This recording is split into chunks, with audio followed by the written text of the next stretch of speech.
आदाब दोस्तों, मैं हूं यम वाजिद। आप देख रहे हैं पैगाम टीवी। आज की बात में आज हम बात करेंगे उन गरीब अफराद की जो हर 5 साल में एक बार वोट देते हुए अपने लीडर को मुंतखब करते हैं, जिसके बाद अगले 5 साल तक वही लीडर उन्हें मुंह नहीं लगाता और ये लोग दिल महसूस कर रह जाते हैं। ये लोग कहाँ से आते हैं, कहाँ रहते हैं, क्यों वोट देते हैं। उनका पैदाइशी हक वोट देना ज़रूर है, लेकिन फिर भी उन्हें 5 साल तक क्यों नहीं पूछा जाता। ये ऐसे सवाल हैं जिसका जवाब जानना सबके लिए ज़रूरी है।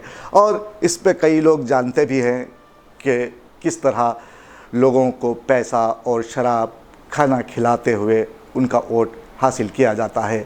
खैर, हम इन तमाम बातों में न जाते हुए आज आपको एक ऐसी सच्चाई से वाकिफ़ करवाने जा रहे हैं जहां पर लीडर अब ऐसे पसमानदा तबक़ात के अफराद को अपने घर बुलाकर उन्हें नाश्ता करवाते हुए, जलेबी खिलाते हुए, उसके बाद जूस पेश करते हुए उनकी खुशामद कर रहा है। ये बात है महेश्वरम की, जहां पर एक कारपोरेटर ने, जिनके वोटों से वो मुंतखब हुए हैं, उन्हें बुलाकर उन्होंने उनकी मुश्किलात नाश्ते के टेबल पर जानने की कोशिश की। अब ये मामला सारा है क्या, ये जानने के लिए देखिए हमारे नुमाइंदे मोहम्मद फ़ारूक की ये रिपोर्ट। मैंने कई मरतबा लिखा है कि हमारे माशरे की हालत भी उस जंगल के जानवर और परिंदों की तरह हो गई है जिन्होंने उल्लू को अपना क़ायद बनाया था। अब ये किस्सा है क्या, इसको जानने के लिए आपको ये कहानी ज़रूर सुननी पड़ेगी। कुछ इस तरह है कि एक दिन जंगल के जानवरों ने उल्लू को रात भर जागते देखा तो वो उसे बहुत बड़ा दरवेश समझने लगे, क्योंकि दरवेश पूरी रात इबादत में गुजार देते हैं। उन्होंने फ़ैसला किया कि क्यों ना उल्लू को अपना सरदार बना लिया जाए या मान लिया जाए। इस तरह उल्लू को उन्होंने अपना सरदार बना लिया। इस तरह उल्लू भी बहुत खुश था, क्योंकि पहले तो उसे कोई मुंह तक न लगाता था, अब वो सबका सरदार बन चुका था। एक दिन उल्लू से रियाया ने कहा कि आप जंगल का दौरा फरमाएं, तो वो बिल्कुल तैयार हो गया। अब उल्लू आगे और रियाया पीछे।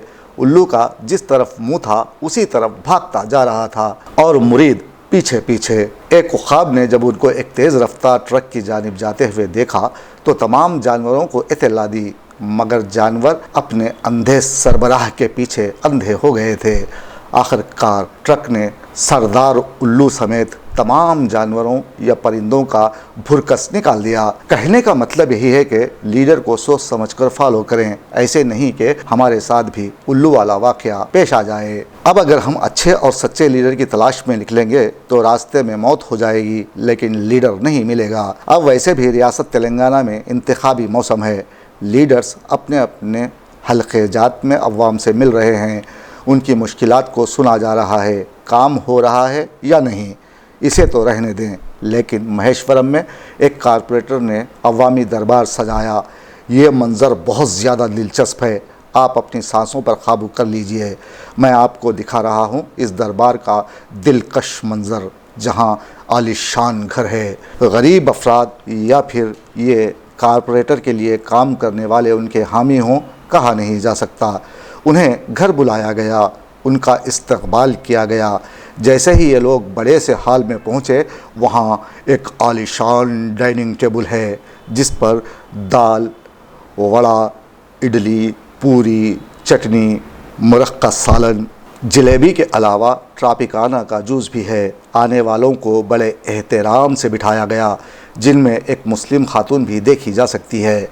अब ये लोग कौन हैं, कहाँ से आए हैं, क्यों आए हैं, इसका जवाब जानना है तो यहाँ पहले खाने के बाद सवालात का सिलसिला शुरू होगा, या फिर खाते खाते आप अपनी तकालीफ़ कारपोरेटर से बयान कर सकती हैं।